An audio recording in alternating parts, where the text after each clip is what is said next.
Welcome to the channel, ladies and gentlemen. Today I'm going to show you how you can take Gemini and use their Canvas feature to create presentation slides.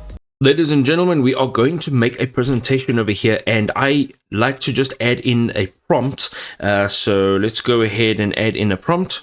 I want a 15-slide presentation on AI in content creation in 2025 with a lot of detail. Now, the reason I am able to get such detail is because I actually use Perplexity AI to generate all of my prompts. What I basically do is I ask for simple prompts, or I add in simple prompts, and basically what Perplexity does is it just enhances it for me. Now we can go down over here, click on Tools, and this is the most important part.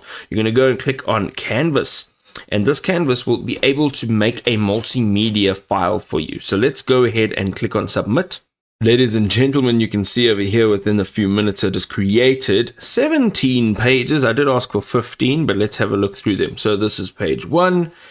As you're going through, you can actually make some changes to them. So if you want to make changes, you can actually just click down over here and you can say remove slide 5 or add an intro slide, or change whatever slide you need to make. All right, so you can change that. Now, if you want to export this, you can export it to Google Slides, and there you can actually further edit it. You can also download it as a PDF and upload it maybe into a place like Canva, and you'll be then able to edit each one of these elements over here as individual elements. So text for text, image for image, and so forth.